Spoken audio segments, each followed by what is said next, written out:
નોકરી પરથી ઘરે પરત નહીં ફરેલા યુવકનો મૃતદેહ અમિતનગર સર્કલ પાસેથી મળી આવ્યો. મોતનું કારણ અકબંધ. વડોદરાના અમિતનગર સર્કલ પાસે આવેલા પેટ્રોલ પંપ નજીક આજે સવારે લોકોની નજર એક યુવકના મૃતદેહ પર પડી હતી. જાહેરમાં લાશ મળી આવતા જ સ્થાનિકોમાં ભારે ઉત્તેજના અને ભયનો માહોલ ફેલાઈ ગયો હતો. તાત્કાલિક આ અંગે પોલીસને જાણ કરવામાં આવી. મૃતક યુવકની ઓળખ કારેલીબાગ વિસ્તારના આનંદનગરમાં રહેતા યુવક તરીકે થઈ છે. મળતી માહિતી મુજબ આ યુવક રોજની જેમ ગઈકાલે સવારે પોતાની નોકરી પર જવા માટે ઘરેથી નીકળ્યો હતો, પરંતુ મોડી રાત સુધી તે ઘરે પરત ન ફરતા પરિવારજનો અત્યંત ચિંતિત બન્યા હતા. પરિવારે તાત્કાલિક તેના મિત્રો, સગા સંબંધીઓ અને જાણીતા સ્થળો પર શોધખોળ હાથ ધરી હતી, પરંતુ યુવકનો કોઈ પત્તો લાગ્યો ન હતો અને આજે સવારે સીધા તેના મોતના સમાચાર સામે આવ્યા. ઘટનાની ગંભીરતાને જોતા જ હરણી પોલીસ સ્ટેશનનો કાફલો તાત્કાલિક ઘટના સ્થળે દોડી ગયો. પોલીસે પ્રાથમિક તપાસ હાથ ધરીને મૃતદેહનો કબજો લીધો અને તેને પોસ્ટમોર્ટમ માટે સિવિલ હોસ્પિટલ ખસેડ્યો છે.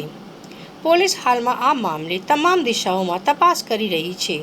આ અકસ્માતનો મામલો છે, આત્મહત્યા કે પછી કોઈ અન્ય કારણસર યુવકનું મોત નીપજ્યું છે, તે તમામ શક્યતાઓને ધ્યાનમાં રાખીને હરણી પોલીસે ઝીણવટભરી તપાસ શરૂ કરી છે.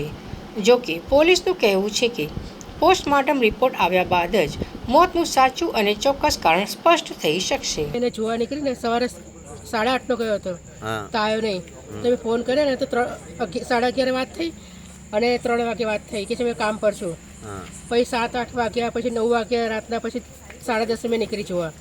તો આ છોકરાઓ બધા બેઠા હતા, એમને પૂછ્યું તે કે અમને નહીં ખબર કે અત્યારે કે. તો પછી મેં થોડી વાત કરીને પાછી ગતી રહી. પછી પાછી 11 વાગે આવી. મેં 11 વાગે આવી તો મેં એને કીધું કે હજી તરીકે ફોન બી નહીં ઉઠાવતો. મેં કીધું તમારા લોકોનો ફોન ઉઠાવે છે? તો કે એ લોકો કહે છે કે મારો બી ફોન નહીં ઉઠાવતો કે. પછી પાછી ત્રીજી વખતે આવીને તો પછી પેલા કાર્તિકે મને કીધું કે પેલા ડિક્કીભાઈએ કીધું છે કે ફોન નહીં ઉઠાવતો કઈ છે કે. તો પછી કે અમે લોકો ગોતવા જઈએ છીએ કે એને કે અમારો બી ફોન નહીં ઉઠાવતો, તે નોકરી કરે છે ત્યાં ગાડીથી ફોન આવ્યો કે ફોન નહીં ઉઠાવતો. તો પછી એ લોકો ગોતવા ગયા, પછી અહીં આવ્યા અને અહીં તો મેં જિંદગીમાં પહેલી વખતે આવી છું. પછી મને કીધું કે ત્યાં ગાડી બેહોશ જેવો પડ્યો છે કે તમે ચાલો. તો મેં જોડે અહીં ગાડી આવી. મેં કોઈ તમને એવું કીધું કે બેહોશ જેવો પડ્યો છે? કાર્તિકે. કાર્તિક કોણ થાય છે? કાર્તિક કોઈ નહીં, એમાં મહિલાનો છે ત્યાં ગાડીનો, આણંદનગરનો છે.